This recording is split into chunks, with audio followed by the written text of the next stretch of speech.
Picture this: a robot in your workplace that doesn't just follow pre-programmed commands, but listens, observes, and learns on the job. It adapts to changes, cooperates with you, and maybe even takes on all the heavy lifting from time to time, or perhaps just does all the repetitive work you'd rather not do.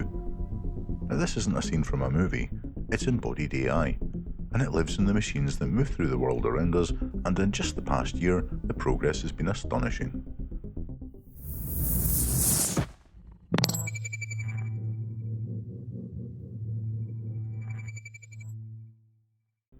I'm Thren, and today we're looking at embodied AI, the moment when artificial intelligence steps off the screen and into the physical world around you. We'll explore the breakthroughs in the past year, the road ahead, and the immense opportunities and risks of bringing robots into the workplace and closer into our lives. At the heart of all this, there's a question: how do we adopt this technology sensibly and ethically without making humans themselves completely redundant? Embodied AI is intelligence in motion. Instead of only existing as text on a screen or a voice on your phone, it has sensors, limbs, cameras, and motors. It sees, it hears, it moves, and crucially, it learns through doing. Traditional AI can tell you how to bake bread. Embodied AI can actually go to the kitchen and try and make you bread. Like a child learning to ride a bike, these systems learn by trial and error, by experience. That physical feedback loop between perception, thought, and action is what makes embodied AI so different. It's also why many researchers believe that this is the real test of intelligence, not just thinking, but acting in a complex and unpredictable world. The past 12 months has seen an explosion in progress. In warehouses, robots once limited to repetitive single tasks are now navigating dynamic spaces, picking up boxes of all different shapes, and even collaborating with human teams. Tesla's Optimus robot has begun moving from carefully staged demos to real trials and production lines, and Agility Robotics' Digit robot has started operating in Amazon facilities, carrying totes and handling logistics. And Boston Dynamics, once so famous for viral videos of dancing robots, is now refining machines that can balance and manipulate objects with increasing dexterity.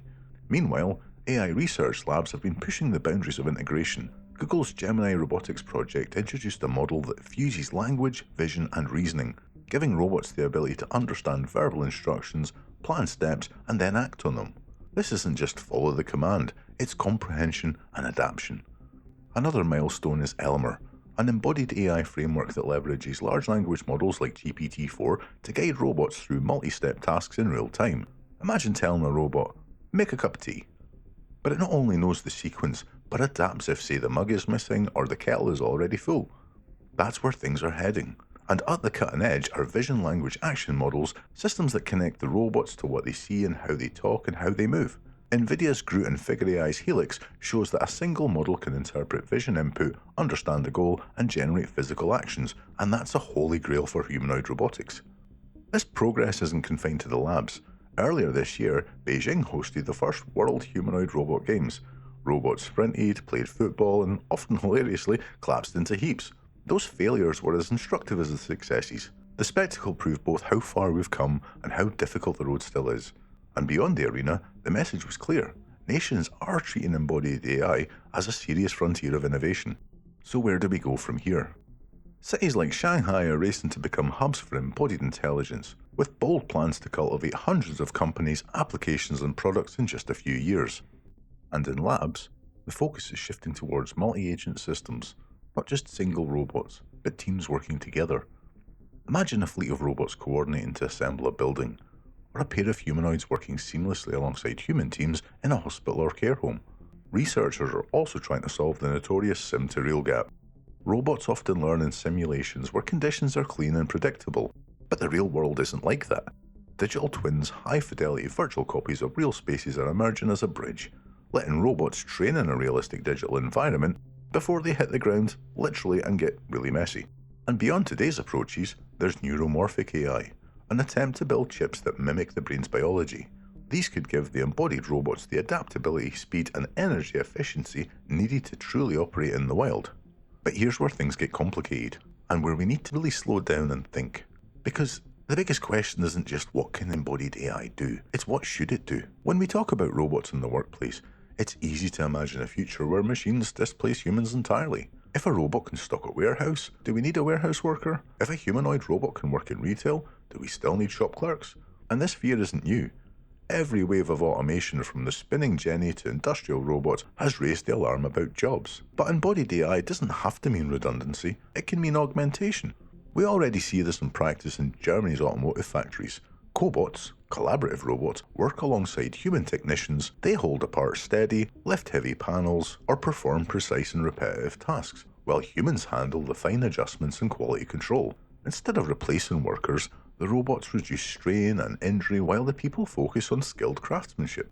In healthcare, robots like SoftBank's Pepper and Furhat's social robots are being trialled as companions in care homes, not to replace nurses, but to handle routine check-ins, provide reminders, or even lead group activities. The nurses remain at the centre of care, but the robots free up their time for tasks that require empathy and clinical judgment, something that embodied AI can't really do. Even in logistics, where automation fears are the strongest, to be honest, companies like DHL and Amazon are experimenting with robot-human pairings. A robot may carry and sort heavy parcels, but the human directs the workflow, deals with the exceptions, and manages customer-facing interactions. The sensible path forward is really one of partnership. Robots can handle the lifting, the hauling, the endless repetition, while humans focus on oversight, adaptation, and the roles that require creativity, empathy, or cultural understanding.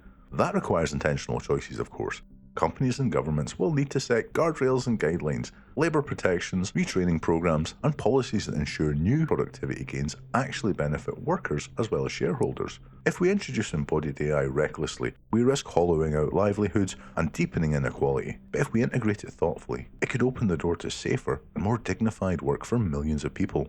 Now, the technical hurdles remain daunting. Balance, dexterity, robustness, these are all problems we've seen play out in funny videos and robot competitions, where machines crash spectacularly under the strain of real-world conditions. And also, security looms large. Embodied AI systems are just hackable in new ways.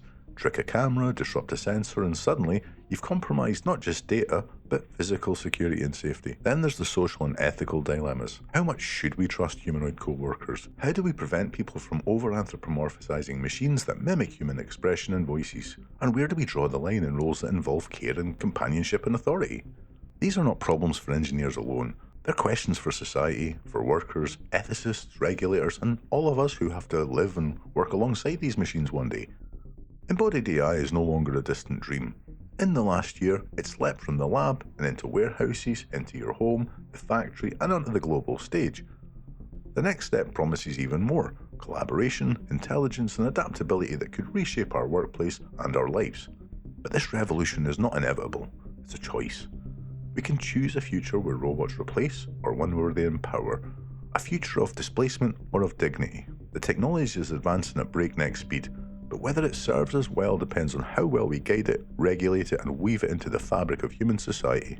I'm Thren, and this has been the Open Source ReThink. If you've enjoyed this little dive into embodied AI, please like, subscribe, and please drop some comments down below and let me know what you think. What are going to be the biggest challenges when it comes to embracing embodied AI? Is it going to be the ethical dilemmas or the technological challenges? Thanks for watching, and I'll see you in the next one.